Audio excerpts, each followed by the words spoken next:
पवन जी की वाइफ होने की वजह से। फ्रेंड्स साहब वो बढ़िया होंगे। ज्योति सिंह का ये वीडियो देखने के बाद कुछ समझ में आ ही गया होगा, क्योंकि आप लोगों को पता ही होगा कि जितने भी पवन सिंह के टीम थे, जितने भी दोस्त थे, वो सारे छोड़ चुके हैं। नहीं दोस्तों, पवन सिंह के भाई 10 साल पहले ही भविष्यवाणी कर देते थे कि कोई भी पवन सिंह के दोस्त यार साथ नहीं देने वाले, लेकिन वो सारे प्रूफ दिखाने वाले। लेकिन आप लोगों को पता ही होगा कि कितने पवन सिंह के पुराने से पुराने दोस्त छोड़ के सिर्फ अक्षय सिंह से मिलते हुए नजर आ रहे हैं। पवन सिंह भरे मंच पे आकर बहुत ज्यादा प्यारा बात बोलते हुए नजर आए थे कि किसी के बिना काम नहीं रुका होगा, क्योंकि आप लोगों को पता ही होगा पवन सिंह बहुत ज्यादा इस टाइम बहुत ज्यादा टूट चुके हैं, जिसमें पवन सिंह का इन दिनों बहुत ज्यादा प्यारा सॉन्ग नहीं आ रहा है। लेकिन हाँ, इतना तो पता है पवन सिंह बॉलीवुड में बहुत ज्यादा धमाल करने वाले हैं। लेकिन पिछले देख सकते हैं 15-20 दिन से पवन सिंह का एक भी बेहतरीन सॉन्ग नहीं आ रहा है, बस पवन सिंह का टीम बजट टूटने के कारण। पवन सिंह के भाई का भविष्यवाणी वाले वीडियो दिखाते हैं, क्योंकि उनका बहुत ज्यादा कॉल रिकॉर्डिंग एक समय में तेजी से वायरल हो रहा था। तो तोरा के सही रास्ता देखाओ सही रास्ता देखाओ तो रहिए पना रहते। किस तरह से साफ साफ बोलते हुए नजर आ रहे थे इस कॉल रिकॉर्डिंग में कि उनका कोई भी दोस्त यार साथ नहीं देने वाले हैं। परिवार संभार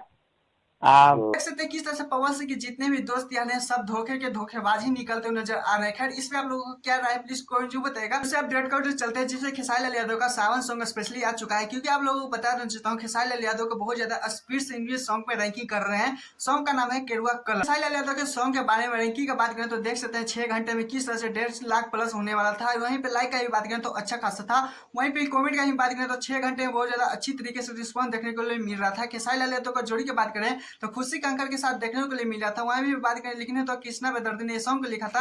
विकी यादव ने बहुत ज्यादा प्यार सॉन्ग दिया था, यानी बहुत खेसारी लाल यादव की टीम ने बहुत ज्यादा अच्छी तरीके से ये गेरुआ कलर बहुत ज्यादा अच्छा प्यार सॉन्ग बनाया है। उनका बात करें तो इसमें सॉन्ग में दर्शाया गया है खुशी कंकर के साथ खेसारी लाल यादव का परफॉर्मेंस बहुत ज्यादा अच्छी माने जा रहा है, जिसमें खेसारी लाल यादव से गेरुआ कलर का साड़ी डिमांड होता है, जिसमें खेसारी लाल यादव काला कलर का साड़ी लेकर वहाँ पे पहुंच जाते हैं। उसके बाद वहाँ पे हीरोनी यानी खुशी कंकर बहुत ज्यादा गुस्से में आ जाते हैं। उसके बाद समझाती है बकलोल, मतलब जिस तरह से मतलब पति पत्नी का वहाँ पे दर्शाया गया है। वहीं पे सॉन्ग का बात करें तो अच्छी तरीके से है, नहीं सुने तो जाकर सुनिए। ढेर सारा प्यार दीजिए खेसारी लाल। मेरे चैनल पे नहीं तो चैनल सब्सक्राइब, वीडियो को लाइक कीजिएगा। फिर मिलते हैं नेक्स्ट वीडियो के साथ।